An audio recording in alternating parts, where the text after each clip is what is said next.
universe is calling. That is, of course, inspired by Eric Butterworth, but of course we know Eric Butterworth was inspired by a number of people. His primary inspirer, if you want to put it that way, was Charles Fillmore. He was crazy about Charles and Merle Fillmore. He was also influenced by Emma Curtis Hopkins. We've talked about her before. The teacher of teachers. A wonderful, strong woman who influenced so many in the New Thought movement. Eric was also inspired by Ernest Holmes. Some of you are familiar with Ernest Holmes. His church is that Mile High Church in Denver, which we have seen a video of here, and I've seen some of his YouTube presentations online. So they were all in bed together, so to speak, with this idea of the power of prayer. Now, I grew up, I put my head down, I just lost you. Mm-hmm. You did. I just lost you, Mary. No, see if it went off. What is that?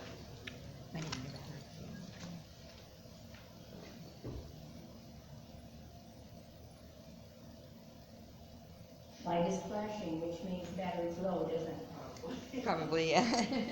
Well, we'll keep, I'll just charge it myself, how about that? You let me know, I'll leave it open like this. Let me know when it goes off, because I can hear it when it goes off.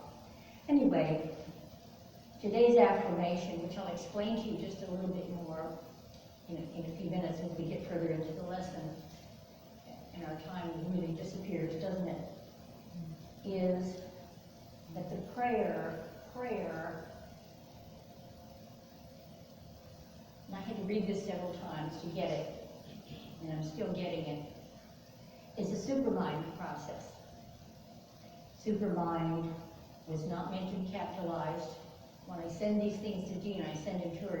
This week I got it to on time, didn't I? Yes. Wednesday. I might have to switch to the other mic. Huh? That's not going to work. Not going to work.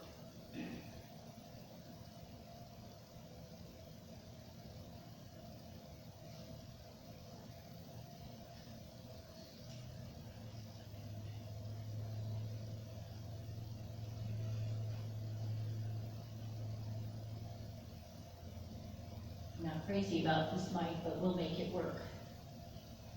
You know, I have a background in theater. You act like absolutely nothing happened, and I meant to do this. You realize, you know how that is. Musician, I'm there looking at right there.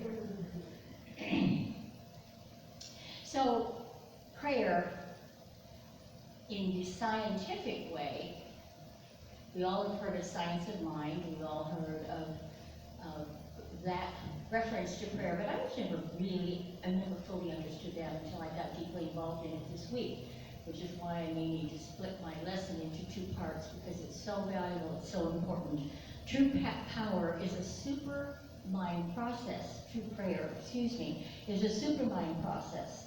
The answer is the divine counterpart and is always present within.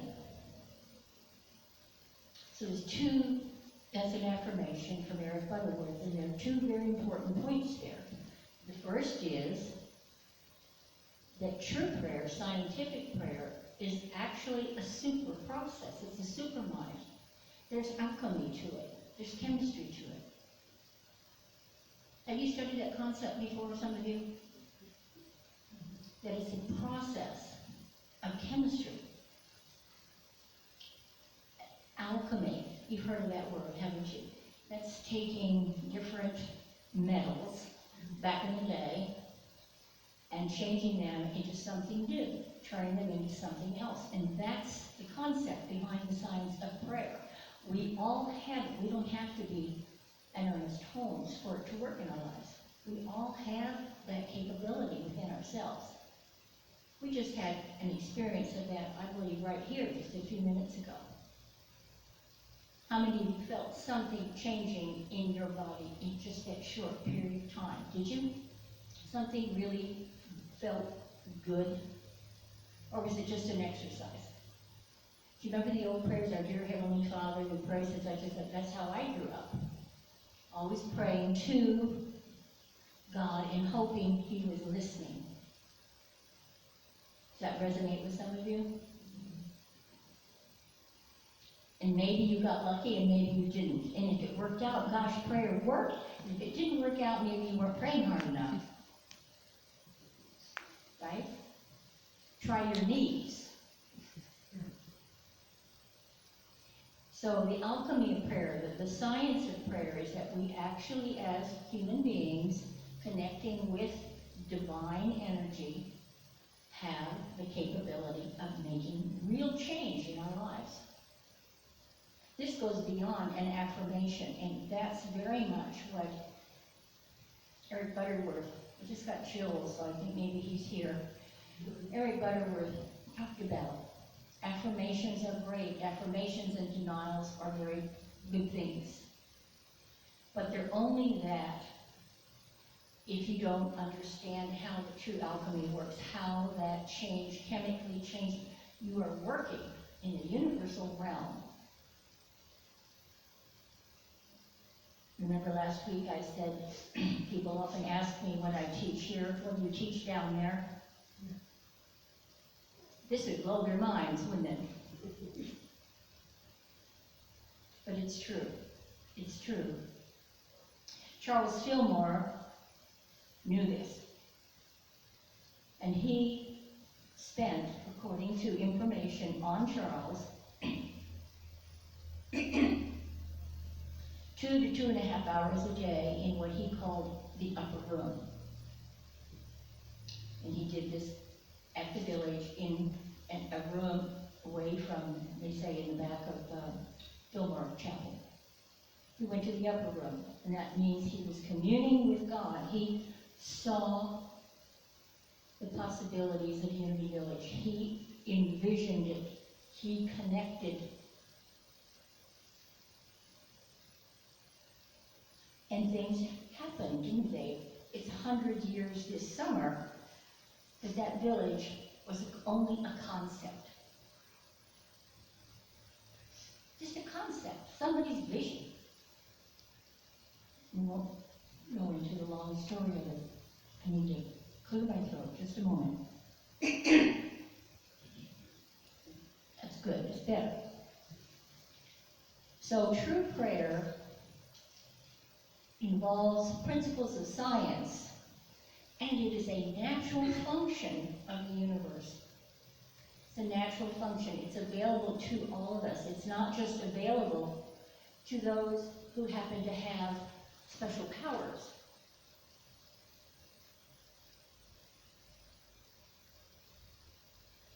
We are challenged in unity, and we are challenged at the point we are, and all of us, we've been working together here now for a number of weeks. We're challenged to look at some of the old traditions of prayer and be able to look at what we would call the metaphysical traditions of prayer and integrate them into our lives if we choose. If you recall, last week, we talked about metaphysics and what are metaphysics. Metaphysics basically says we see the world as it is, and then we also see the world rightly. We see the world through the eyes of divine energy or source. We can see it two ways. I had some, just from focusing on that this week, I had some experiences where I really needed to call upon, I need to see things rightly. I need to hear things rightly. And prayer, true scientific prayer, is a way of doing that. Is to be able to go in quietly by yourself, connect with Source the way we did just a few minutes ago, and we'll do it again in our meditation a little more in depth, and literally see changes in our life. Back in the day, these types of prayers, long prayers, the type of thing that Charles Fillmore did and Myrtle did, Some of you are aware that Myrtle started first with Unity. She was a healer. She worked with children. Primarily, she was a healer. And she used to do, as did Emma Curtis Hopkins and others, what are called treatments. Did you ever hear that term? Treatments. Sounds kind of heavy, doesn't it? But it was born out of the fact that in the late 1800s, people were moving away from some of the traditional medical strategies, such as leeching and doing all kinds of things to make people better. They moved, the New Thought gang that we've been learning about for the last several weeks, moved into what they call prayer treatments. And that's how Ernest Holmes originally got involved, as he was a student, you may recall, of Emma Curtis Hopkins. And she used to bring him in to her place, and for about a half an hour, 45 minutes, she would conduct what's called a treatment on him, a prayer treatment. And basically in that treatment, she did exactly what we were just doing. She connected herself with that point of source, and then worked with him to connect him. So we're working with the type of a triangle. And they call that a treatment.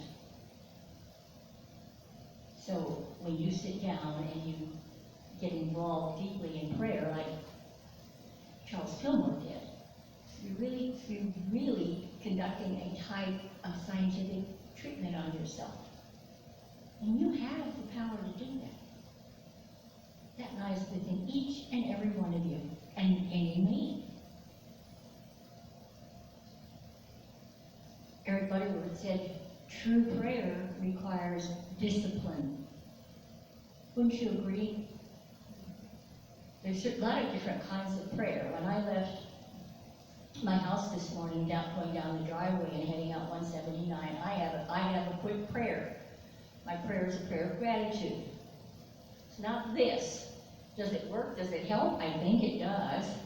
But it's thank you for my vehicle, thank you for a full tank of gas, thank you for all the wonderful drivers I'm going to meet, thank you for perfect weather, thank you for no officers on the road. One was right behind me today, by the way, as I turned onto the switchbacks coming across the bridge, the toll bridge. So I never went so slow in all my life through there. You know, some of that's 20 miles an hour. And I had the opportunity. He was going to go first, and I put my hand up, and then he goes, it's that where you come to that T, coming towards Lori, and he goes, no, go ahead. And I'm like, oh. So I had him all the way to Lori.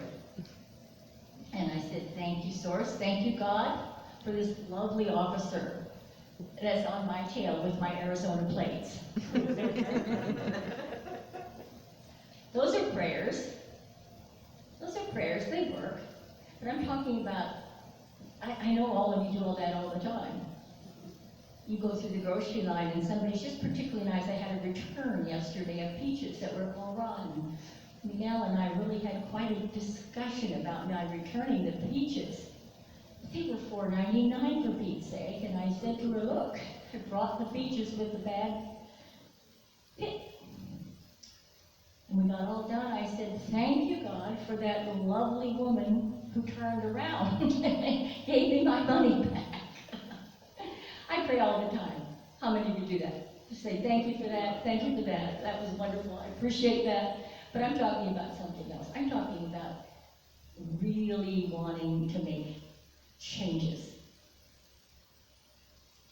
And sometimes it's not as much about wanting to make a change as it is putting yourself in that place of connection, and simply be open to what comes through. I have a way of saying that people drives them crazy. Well, Source told me this or Source told me that. What do you mean Source told you that? I said, before I heard it. Okay, you want me to say God told me that? You want me to say I told you that? Does it really matter? Do you get those messages yourself all the time? Do this, don't do that. Wait on that one. Hold your tongue. But I'm talking about something deeper than that. I'm talking about the opportunity to really go deep. It takes discipline. Prayer is not something we do to God. We don't call in God. I'm quoting Eric Butterworth, who was quoting Charles Fillmore, but you always have a choice to believe what you want to believe, that prayer is not something we do to God. We're not conditioning God with our needs. God, the source of all, omnipotence, already knows what we need. A divine intelligence knows what you need. So when you take that time to go within, and you know what? Eric Butterworth said you do not need to sit cross-legged in 45 or 60 minutes of meditation in order to do this. You simply need to have the intent. So when you go in and you ask for that connection and you could totally feel that connection and you know that connection is there, then that's when the miracles happen. But wait, there are no miracles. There are no miracles. Miracles are the natural order of the universe when you get out of the way and allow grace to come in. I don't want to take away anybody's fun, because people say this all the time. It was a miracle that she got well. It was a miracle. Well, it was miraculous. It was wonderful. It was fantastic. But it was also the order of divine intervention coming in to straighten those crooked places. As it says in the book of Isaiah, grace goes before us and makes those crooked places straight. That's what prayer does. But we are more than calling upon God. We're impressing our needs upon the consciousness of God. Instead of calling out, we're impressing our needs upon the consciousness. We're impressing. We're not asking, we're not begging. Does that make sense? Yes? No?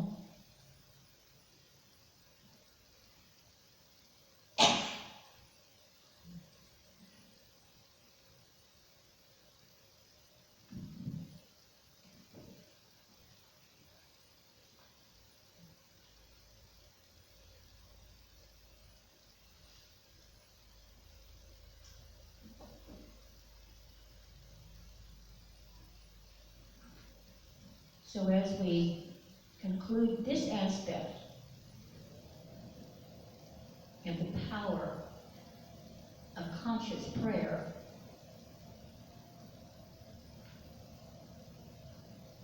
I'd like to invite you to have a moment with me in terms of going into that place